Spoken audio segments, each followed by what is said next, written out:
What the Enneagram is I will say it is a framework for understanding human motivation and behavior.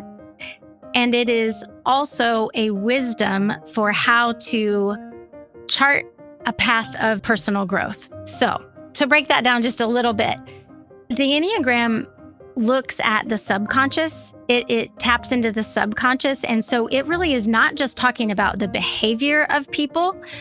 It's really getting underneath the behavior as to why we behave the way we do. Welcome to the House of Germar podcast, where wellness starts within. The House of Germar is a lifestyle brand, empowering women to live all in through interior design and personal wellness. We are a destination for women ready to reimagine what is possible in their homes and lives, and then create it. We are honored to have you join us on our mission to empower 1 million women to live all in. I am your host, Jean Collins, and I invite you to become inspired by this week's guest. Hello, everybody, and welcome to the show. I am Jean Collins, and this week we are going to talk to a dear friend of mine, Jennifer Stanley, and I am so excited that she is taking the time to be on the show.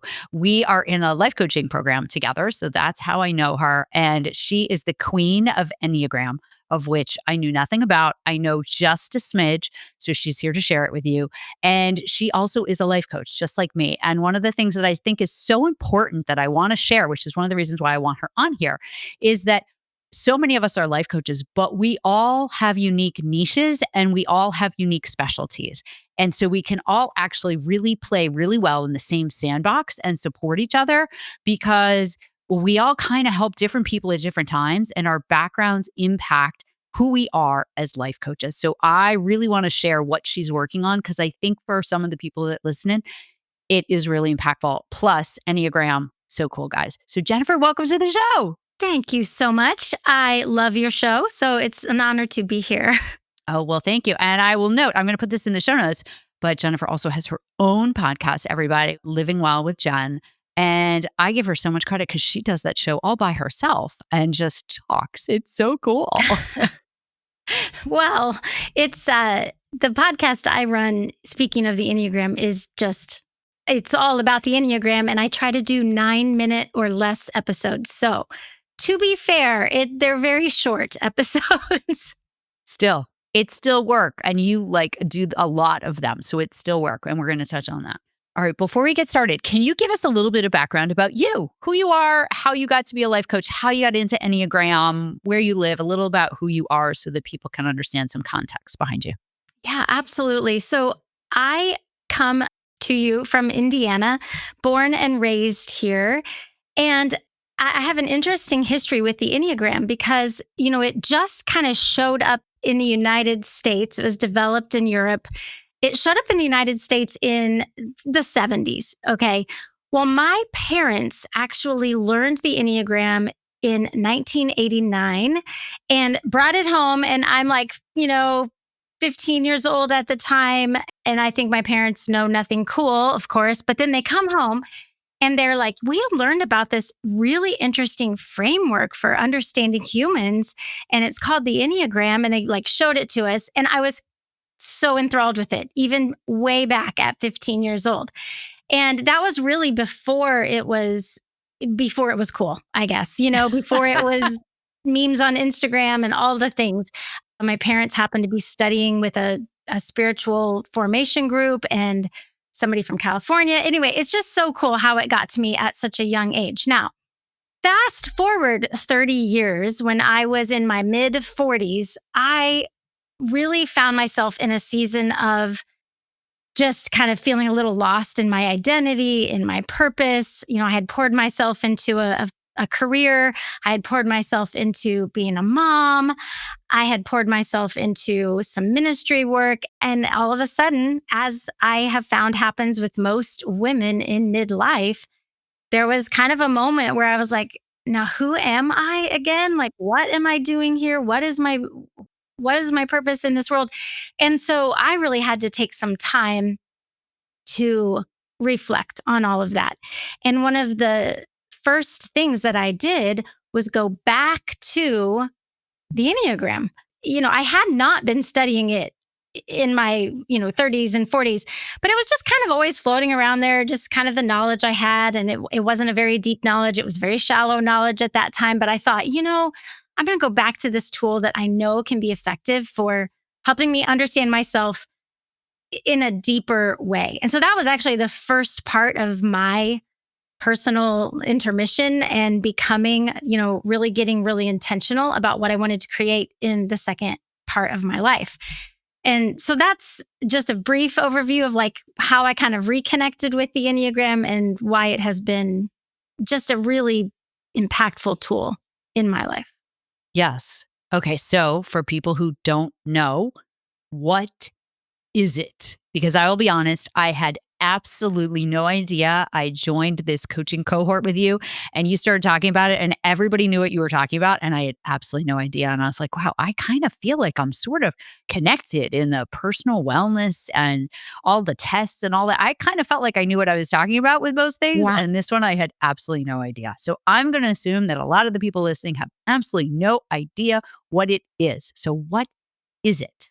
Yeah. And that's totally fair because as I said, it really hasn't even been a framework that people have used for very long in the United States in its current form. So what the Enneagram is I will say it is a framework for understanding human motivation and behavior.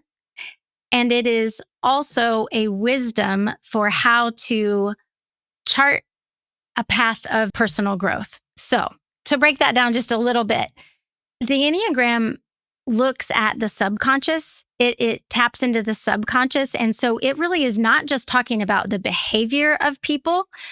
It's really getting underneath the behavior as to why we behave the way we do. So I love tools and assessments and I love all the things. Like if it can give me more insight into my life, like I'm here for it. They're great tools. So many of them are actually more focused on the behavior of the person or, okay, you're really motivated to be successful and I'm really motivated to be successful. But those motivations might be very, very different underneath the surface. The reason why we are driving to be a successful person could come from a multitude of different places. And so that's what I love about it. So I'll say like, well, okay, who in the room is a people pleaser? And, almost everybody, the women will raise their hands.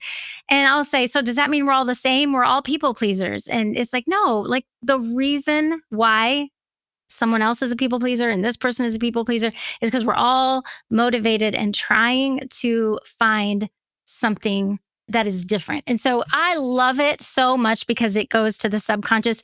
It's actually not a great idea to take an online test. I know a lot of people do. And maybe what the online testing can do is help you narrow your number down. There are 9 numbers.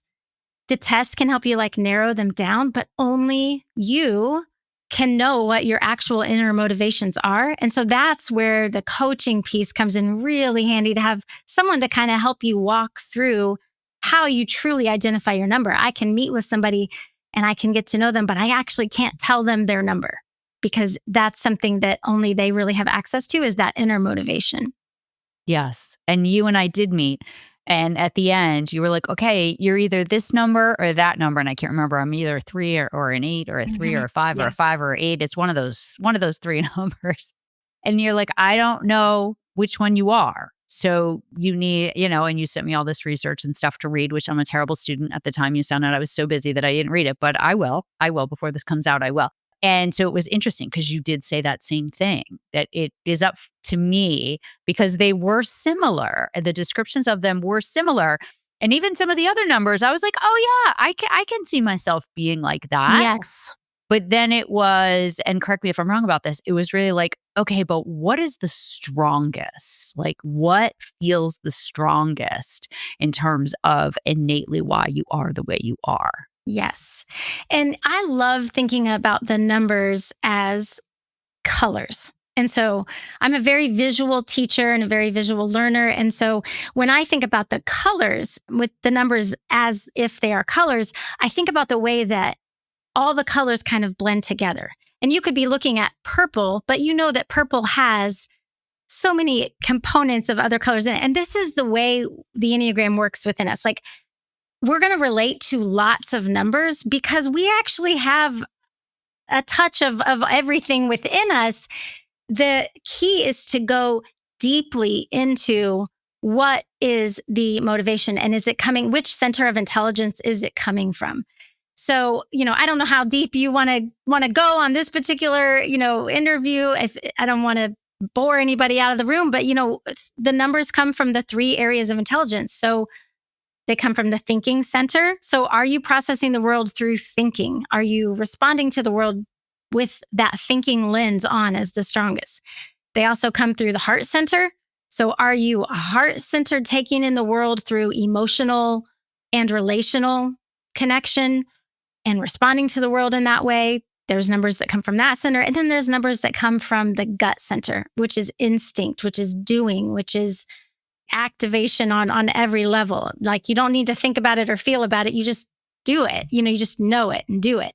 So, we kind of start there and then we branch out into, okay, well, if you feel like you are primarily thinking your way through life, then, let's look at these three numbers.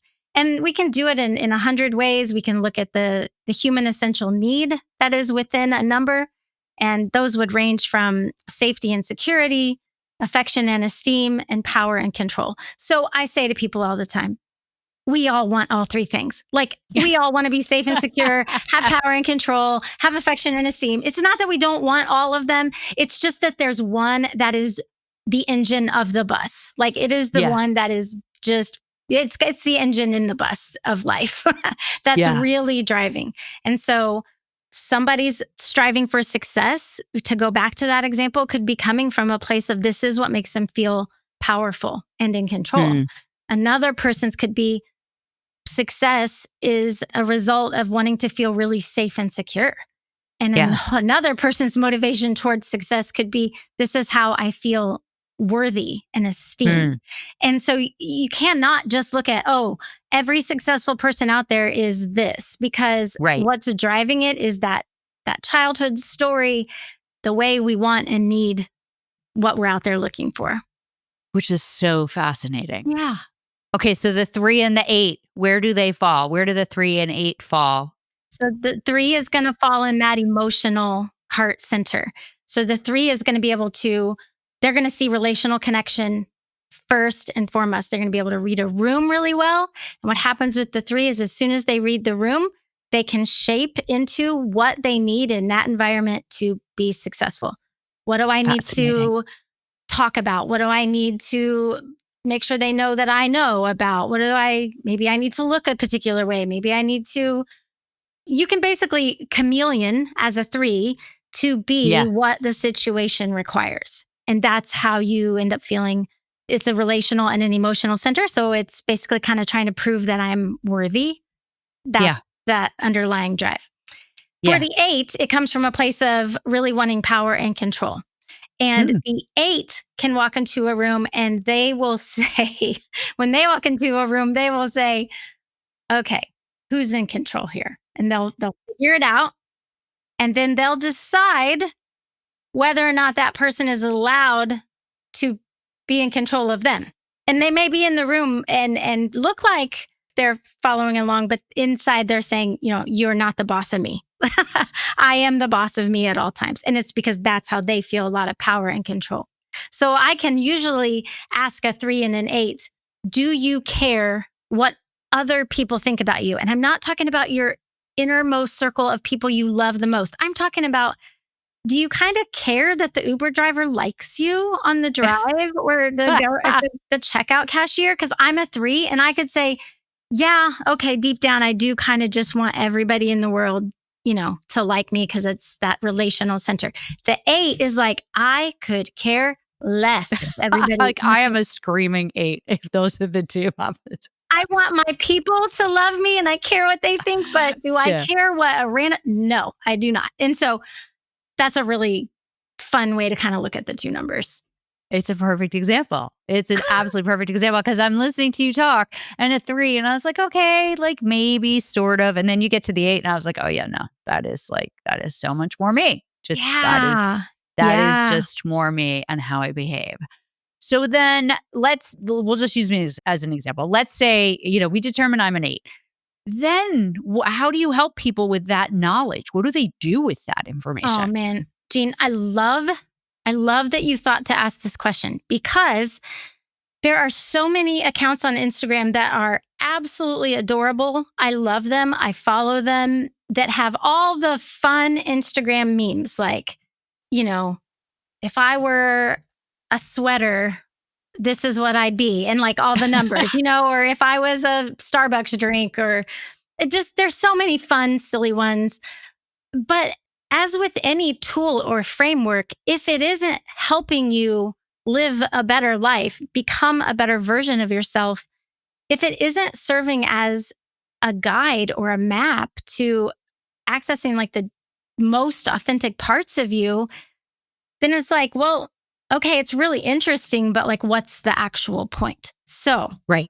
the first thing that we do in Enneagram work is that we uncover the motivation and the blind spots, the things that are tripping us up within our own number. And so it's a kind of a self-awareness first type of thing.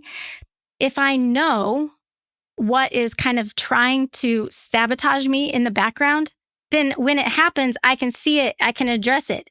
But most people, this is crazy to me, but most people actually have no idea what's going on in the subconscious.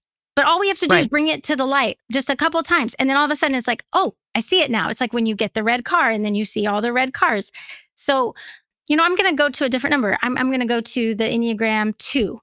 So what the Enneagram 2 is known as a helper. They're always jumping in, helping everybody else, usually at the expense of their own needs and taking care of themselves.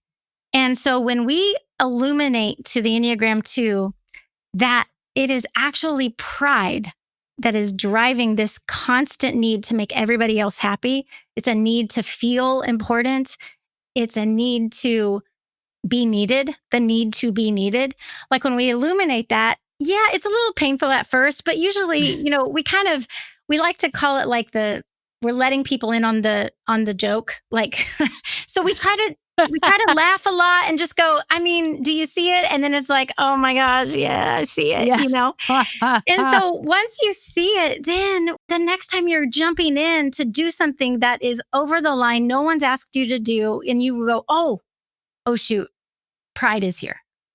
What am I doing? And then you ask a few self-aware questions. Is this mine to do? How do I know they want my help?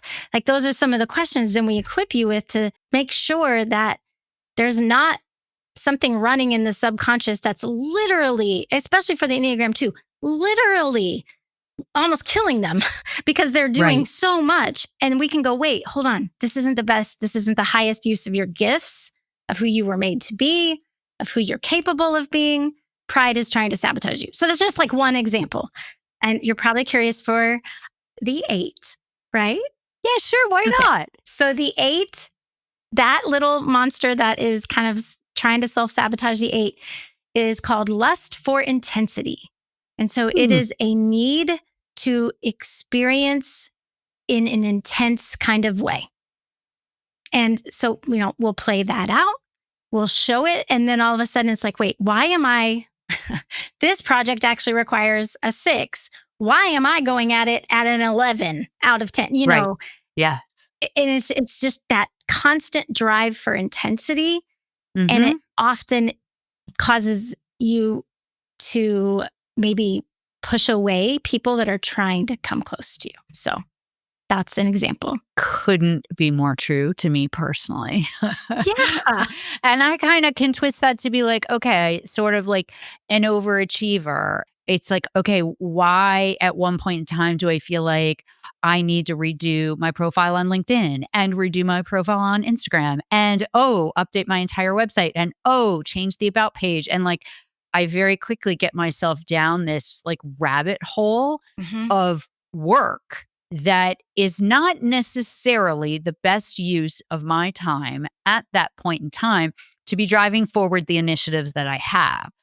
And I have to have a very serious awareness of that, given an entrepreneur, because I very quickly can be like, oh my God, I love this. I want to write a book. I'm going to spend all this time. I'm going to write a book. I'm going to self-publish a book. And now, it's like I get myself down these little paths and everything has to be like big too. There it is. Everything has to be big. Everything has to be big. That's it right there. Everything has everything to be has big. to be big. Yeah. Yeah.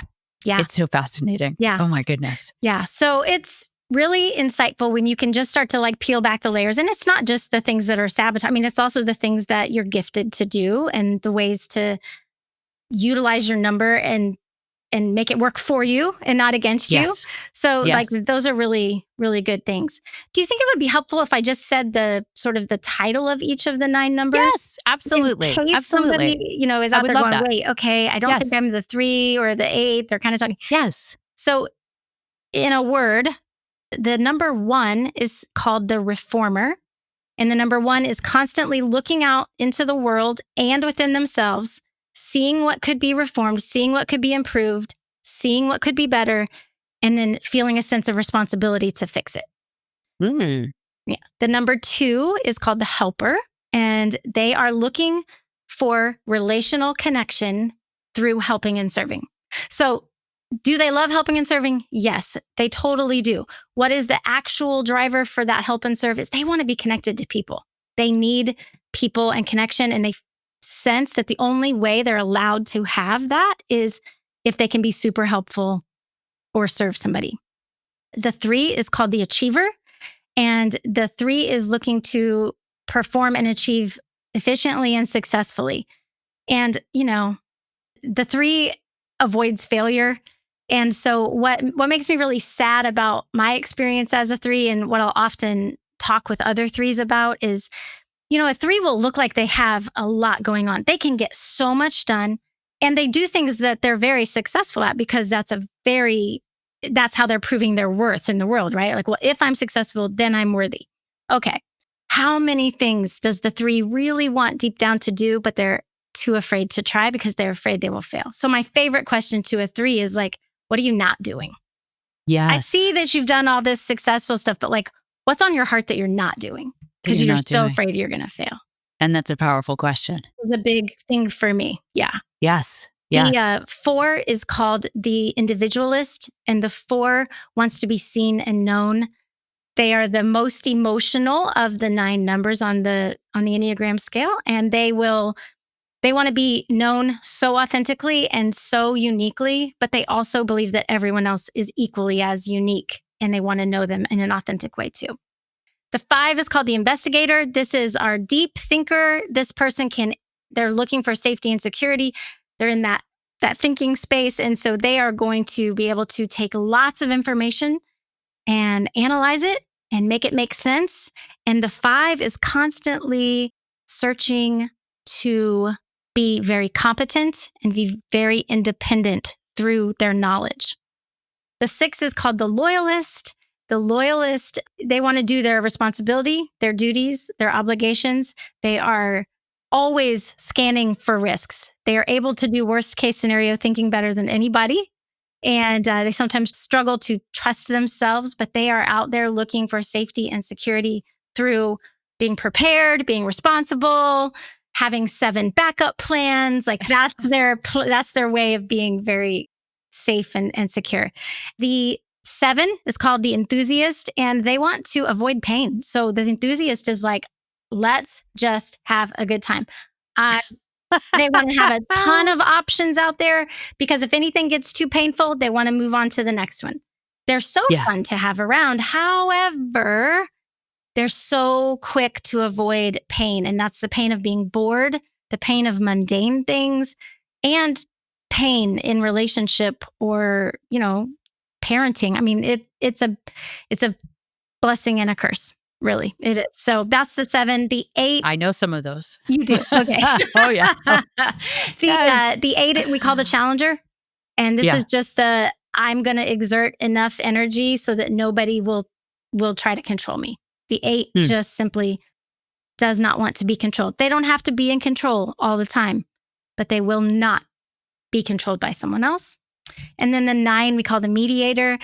They are the one that is looking to kind of control the world around them by making sure everybody out here is okay and not rocking any boats.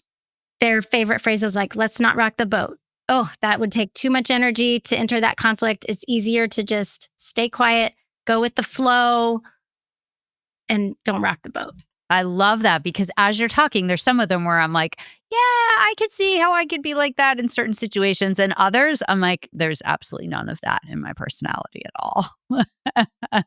Yeah. So it's so fascinating. It is. All right. So how do you then take that and apply that in the coaching world? I think I know how you do that because I understand what you do as a coach, but how does that transition happen? And how are you using that tool to help you as a life coach? As a life coach, I have clients that are highly familiar with the Enneagram because maybe they've gone through one of my classes, or maybe they've self-taught themselves through, books and podcasts and all the things. I also have clients who don't know the Enneagram, don't know their number. And to be honest, because the Enneagram is my specialty, I was a little nervous, like, well, am I going to be able to coach somebody who doesn't speak this same language? Yes. And the truth of the matter is, I'm able to use my lens and my knowledge to maybe see some gaps where I don't have to label it in the Enneagram words in order to maybe ask or kind of talk, explore, bringing out like, hey, do you think fear is at play here? And I might know in my mind, like, why I've chosen fear because of the way it fits into this framework of the Enneagram, but don't necessarily have to have the framework in order or the same language with the client in order to work with them.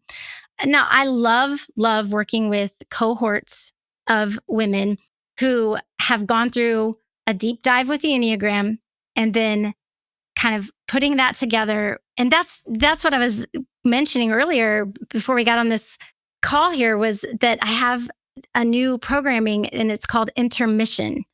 And so it actually blends this deeper Enneagram work with community and with private coaching, and it works beautifully. So it's sort of all of it together. All right. So share what that is, because I think intermission and I think like midpoint in life, maybe at a pause, maybe at a break. You tell me, what does that mean to you and to the people, who are the people that joined such a thing and such a cohort? And I'm going to do what we're taught not to do in coaching. I'm going to ask you 2 questions at once because I know you can remember. Like, what does intermission mean? Who are the type of people who join? And then what is a cohort? Like, what is entailed in that? What does that even mean? Yeah. Okay.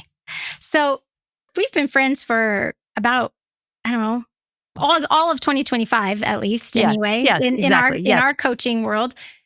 I don't know if you know this about me, but I am a musical theater girl. So yes, I studied musical theater in college. I worked on cruise ships after college was over. I've done a lot of musical theater. I love the storytelling that happens in musical theater. I'm drawn to stories. I'm drawn to transformation. I love the way that theater can bring those things to life. Okay.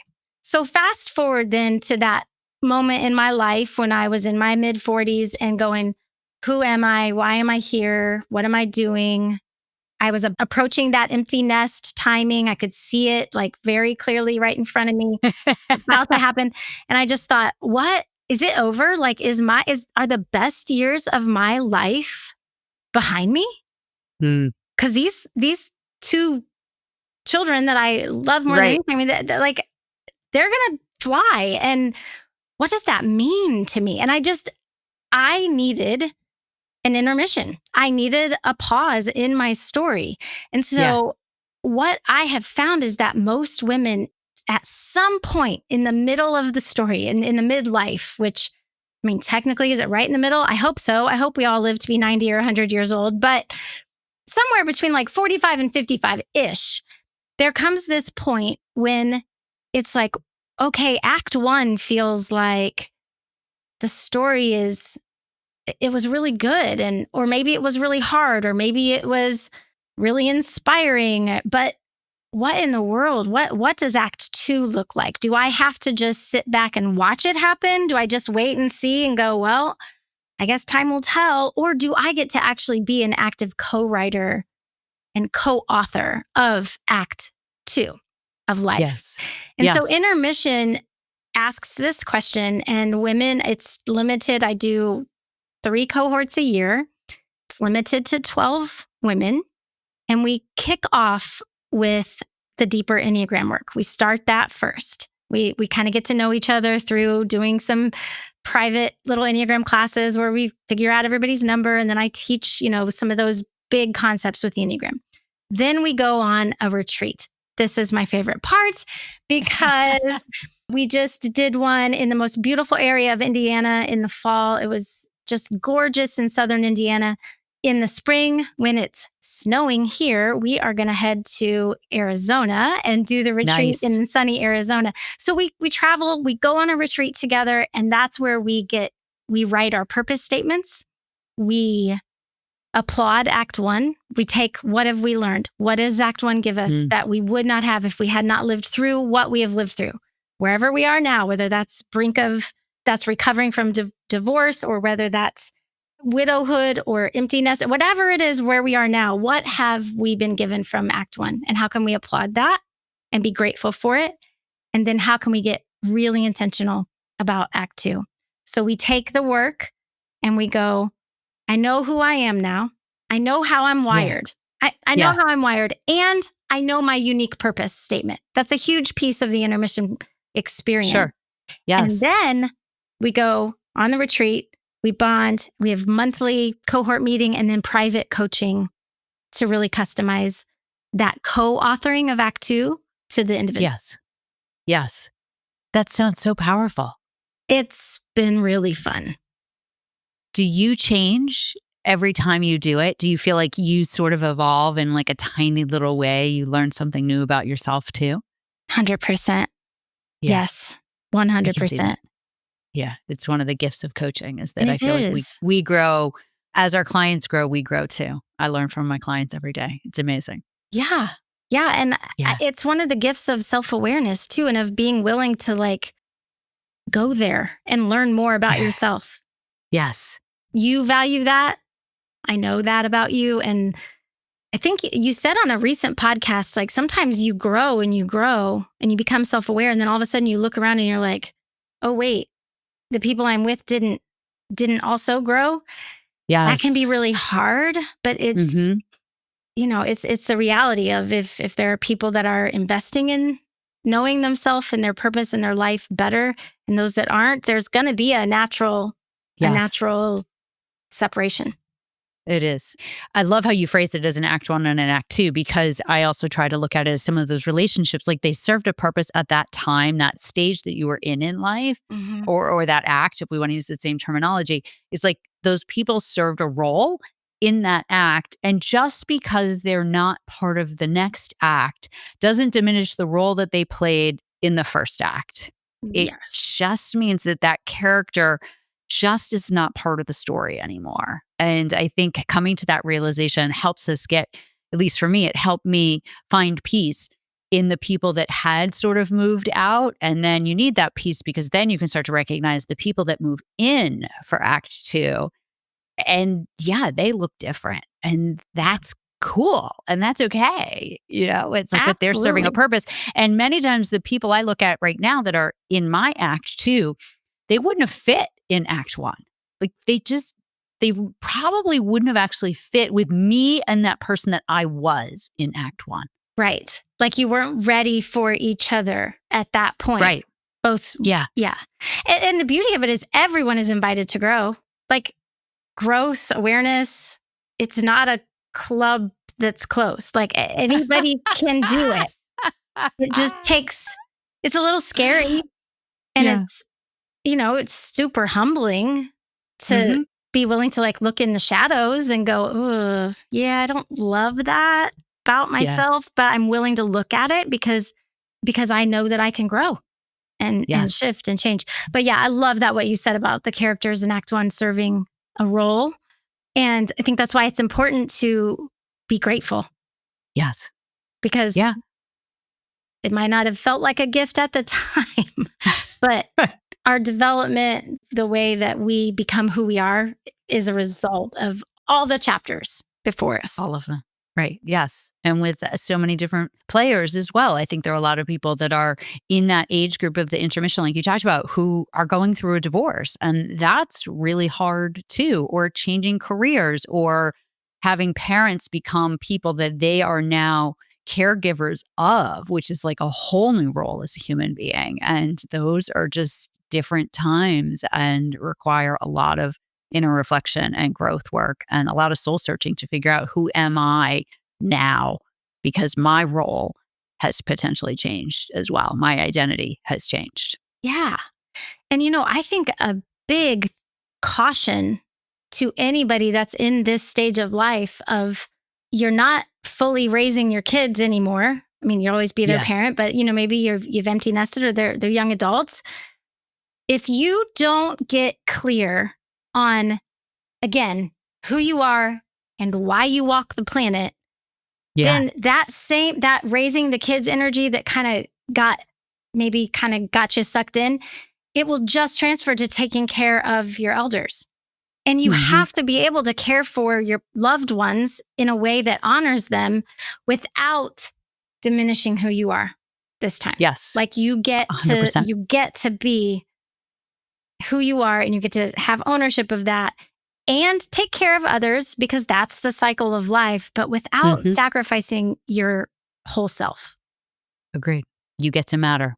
Thank you. You get to matter. That is absolutely. You get to matter. Yes. And I just saw you into Greece recently, and that is definitely a I matter kind of trip. Yes. Yes. Wait, my husband and I celebrated 25 years of marriage. We It's amazing. nested this fall. I turned 50. So like we had all kinds of little celebrations like piled up. And so we celebrated on that trip, and it was wonderful. It looked amazing. Highly recommend. It looked so incredible. Yeah. So let's switch gears. I want to just talk about wellness for a little bit, because like you said, the club is not closed for people who want to do some personal growth work. And I think there's a very common trait among people who are in this club, which is wellness matters. However they want to define wellness, mind, body, spirit matters. And some people are much stronger on one of those mind, body, spirit spectrums, or one is like much stronger in their lives than the other. But wellness matters to most of the people that I've met and to every podcast guest I have. So if you wouldn't mind, what does wellness look like in your life, and how do you keep those things being a priority in life? What a great question, Coach. Wellness to me is a lot about the balance of priority. So, and I know there is no such thing as perfect balance. Like you're not 33% balanced in spirit, 33 in body, 33 in mind. Like I understand that. When I am out of balance, I feel unwell. And so I could be rocking it in my physical health. But if my spiritual health is in the tank, I don't feel well, And so that's the game, right? Of trying to figure out, how do I create enough margin to care for this one body and one life and one soul that I get to have while I walk the planet? So on a more practical level, it's just being very mindful of how I nurture myself. So water, walks, reading, taking some time off on the weekends. I used to never take a day off. I do a lot better at taking a day off now. So it's like, what is filling me up? Because it's just those little small steps that make the biggest difference for me. They do. Yes. And as you said, for you, and it's important for everyone to find the thing for them. And I feel like one of the things that we are both fortunate to do as coaches and as podcast hosts and all the other things we do is just to expose people to the things that are out there. And you need to figure out and find the thing that's right for you.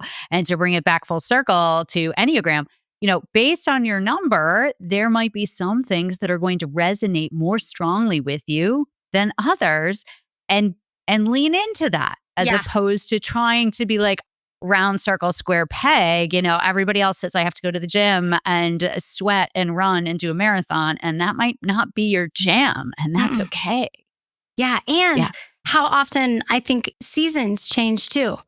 I used to really love CrossFit, and like that was like my thing for a while. And now I just really like yoga and walks. And I sometimes I'm like, is something wrong with me that I don't want to like do that? And it's like, no, it's just a new season for me. Yes, it's But true. yes, I actually did a whole series on health and wellness, like around your number. And again, you just take the same framework and you filter it when you look at your fitness or your wellness or your weight loss or your spirituality, whatever.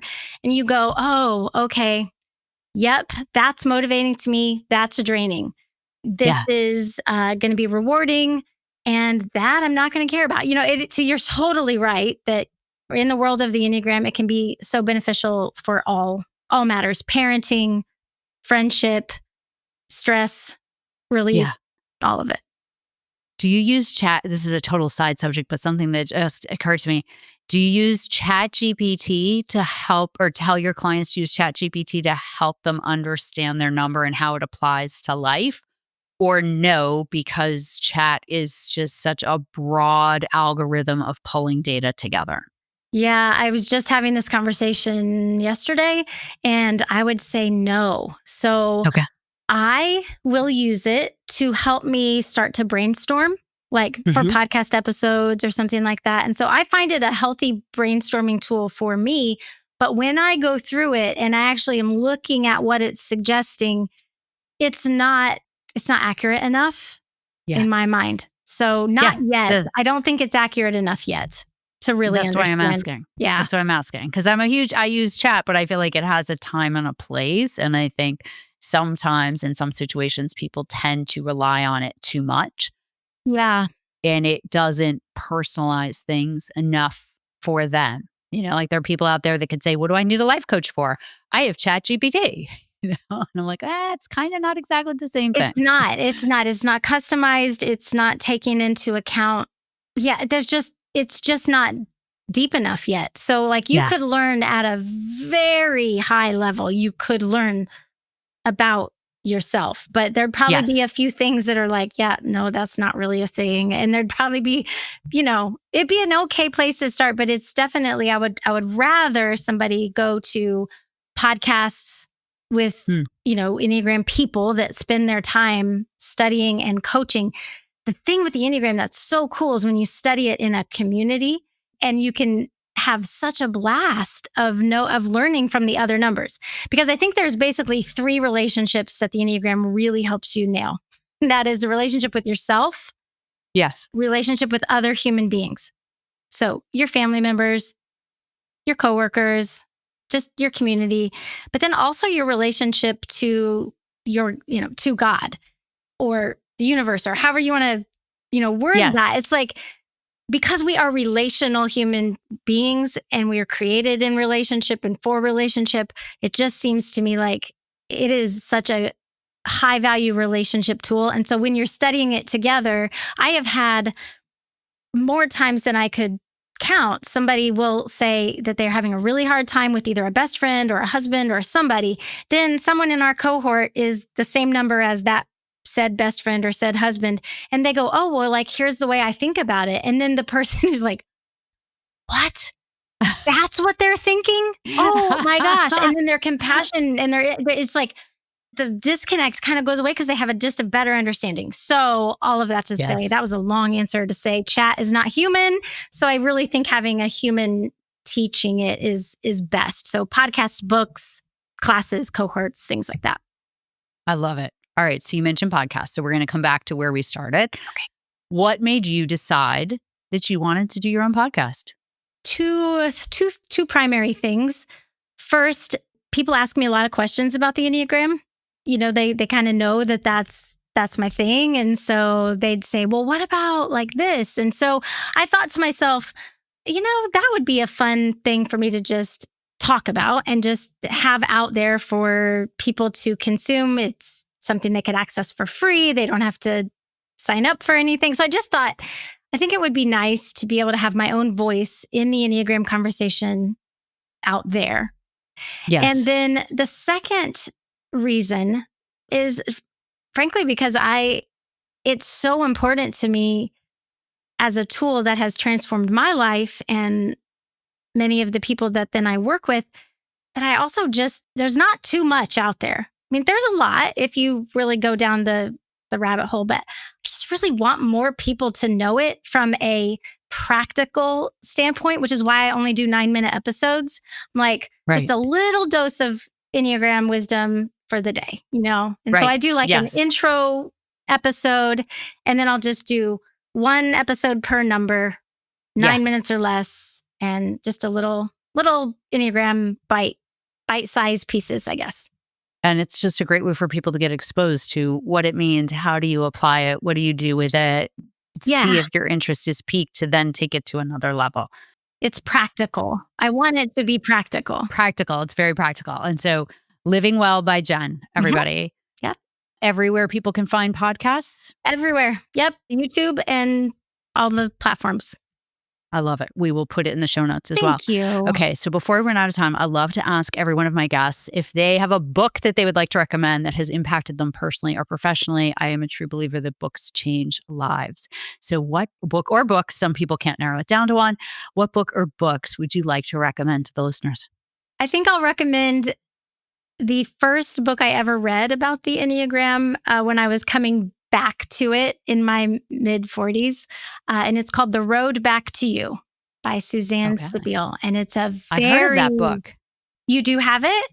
No, I don't have it, but I've heard of it. Oh, and I didn't know it was about the Enneagram. It is about the Enneagram. And it's very digestible. So it is for like the Enneagram beginner, which is why it's one of the ones I recommend when people are first getting started. Okay, I'm going to have to get that one because I do try to buy all the books that everybody recommends and read them as well. All right, before we sign off, how can people get in touch with you? What's the best way to find you? And I will put this in the show notes too, but some people don't go to the show notes. So how can people get in touch with you, follow you, find you? So Living Well by Jen on Instagram, YouTube, Facebook, and LinkedIn. And I read all my DMs every single day. So if you just message me, I promise it's me and not a chatbot on the other side.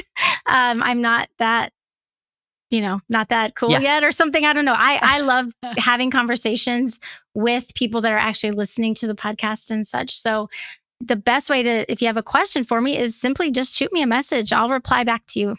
Yes. And I'm with you. I handle all my own social media and I respond to everything. And I think it's just a part of my business that I don't want to give up because that personal connection with the people on the other side is so nice. And it's just nice for them to know that there's actually a real human being and not a robot or not an admin that is responding to their questions or whatever they have to say. So thank you for that. Jen, you are a dear friend. Thank you so much for explaining Enneagram to everybody. Your coaching program is so unique. I put it all in the show notes. I really encourage people, reach out to Jen, whether you're interested in learning about Enneagram or you're interested in her cohorts. She's doing some really amazing work. And I thank you for that. And everybody, stay tuned until next week. Have a beautiful day. Thank you. Bye. Thank you for joining us for another episode of the House of Germar podcast, where wellness starts within. We appreciate you being a part of our community and hope you felt inspired and motivated by our guest. If you enjoyed this episode, please write us a review and share it with friends. Building our reach on YouTube and Apple Podcasts will help us get closer to our mission to empower 1 million women to live all in. You can also follow us on Instagram at House of Germar and sign up to be a part of our monthly inspiration newsletter through our website, houseofgermar.com. If you or someone you know would be a good guest on the show, please reach out to us at podcast@houseofgermar.com. This has been a House of Germar production with your host, Jean Collins. Thank you for joining our house.